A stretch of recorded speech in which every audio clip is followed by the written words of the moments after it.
চট্টগ্রামের বলখালী থেকে অপহৃত শিশু মুক্তিপণ দিয়ে উদ্ধারের পর বাঁশখালী ও যশোরের বেনাপোল থেকে দুই আসামিকে গ্রেফতার করেছে পুলিশ। উদ্ধার করা হয়েছে মুক্তিপণের 4 লাখ টাকা। দুপুরে প্রেস ব্রিফিংয়ে পুলিশ জানায়, গত মঙ্গলবার বলখালীর চরণদ্বীপ থেকে 8 বছরের শিশু আফরান নূর আবির নিখোঁজ হয়। ওই দিন রাতে তার বাবার ইমো নম্বরে 5 লাখ টাকা মুক্তিপণ দাবি করে অপহরণকারীরা।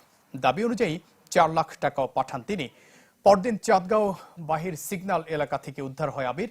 পরে অভিযান চালিয়ে পুলিশ বাঁশখালী থেকে সিএনজি চালক নুরুল আলম এবং যশোরের বেনাপোল থেকে ইকবালকে মুক্তিপণের টাকা সহ গ্রেফতার করে।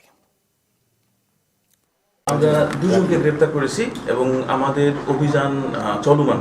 এর সাথে সম্পৃক্ত যারা আছে আমরা আশা করছি উইদিন ফিউ ডেজ আমরা ওদেরকে পেয়ে যাব। দুইজনকে সম্পৃক্ত সম্পৃক্ততার কোনো প্রমাণ পেয়েছেন? প্রমাণ সাপেক্ষে গ্রেপ্তার করেছি, তো এখন তদন্ত তো চলমান আছে, আমরা বিস্তারিত জানাতে পারবো। বাচ্চাকে কোথা থেকে উদ্ধার করছে?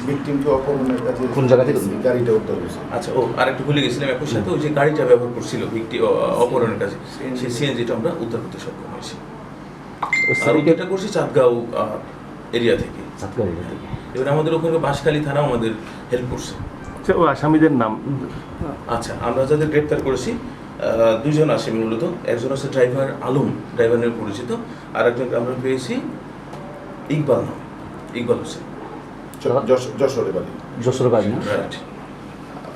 পেশাদার না, জাস্ট কোনো এটা তদন্ত করে আমরা বলতে পারবো। তাদের কোন স্থান থেকে গ্রেপ্তার করা হয়েছে? আচ্ছা, আমরা বলেছি ওই যে চাঁদগাঁও এরিয়া থেকে সিএমপির মধ্যে পড়ছে, ওই এরিয়া থেকে আমরা তাদেরকে গ্রেপ্তার করতে সক্ষম হয়েছি।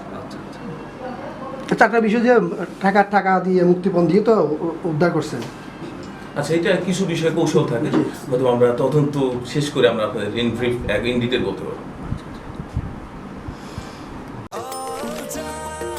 নিশ্চিন্তে খান স্বাস্থ্যকর অল টাইম পান। All time healthy life.